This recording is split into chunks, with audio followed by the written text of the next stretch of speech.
The day my dreams were ridiculed sits etched in my memory, a constant reminder of the pain that fueled my transformation. Standing in the center of the living room, the air thick with tension, I unveiled my dream. "I'm going to start my own business," I declared, my voice laced with a cocktail of excitement and anxiety. A cafe where every detail, from the decor to the desserts, is inspired by video games. Laughter erupted, slicing through my enthusiasm like a blade. "Video game cafe?"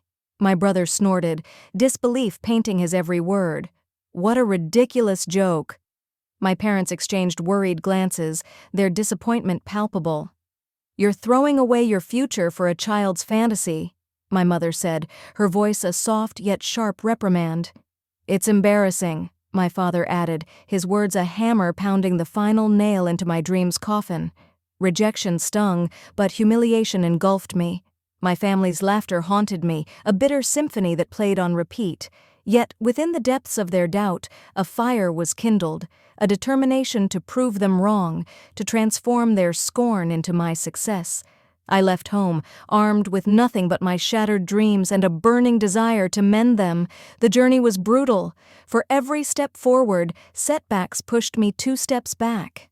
I sacrificed sleep, embraced hunger, and ignored the nagging voice of doubt that echoed my family's derision. Each failure, every rejection from potential investors, was a painful reminder of their laughter. But I persevered. Nights blended into days, and seasons melted into each other as I poured every ounce of my soul into building my dream. Slowly, the pieces began to fall into place. The right location whispered its presence, a small but promising space begging for transformation. Investors, once elusive, now intrigued by the novel concept, extended their hands in partnership. The grand opening was a symphony of lights, the vibrant colors of the cafe reflecting the worlds that had inspired it. Characters from beloved games greeted patrons at the door, while the aroma of themed desserts mingled with the sound of mirth and camaraderie. It was a sanctuary for gamers, a haven where reality blended with the virtual, and for a moment, anything seemed possible. Word of the cafe spread, fueled by the fervor of its patrons. It was more than a business. It became a community, a touchstone for those who shared my passion. Magazines and bloggers clamored to feature it, marveling at its unique blend of gaming and gastronomy. Years passed, and the cafe flourished, growing from a single modest location to a chain revered not just in my city, but across the country. The vision mocked by my family had transformed into an empire, a testament to the power of belief and perseverance. The moment of return was inevitable. As I stood at the doorstep of my childhood home, the memories of rejection and humiliation surged forward, a tidal wave threatening to engulf me once more. Yet the trepidation that once gripped my heart had faded, replaced by a quiet confidence. I entered to find my family gathered just as they had been on the day of my unveiling. The air, once thick with tension, now hummed with curiosity. They gazed at me, not with scorn but awe, their eyes reflecting the stories of my success they had undoubtedly heard.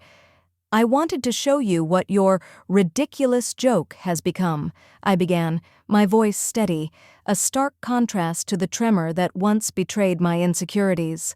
I laid out photos of the cafes, articles praising the innovative concept, and letters from fans whose lives had been touched by the community I had built.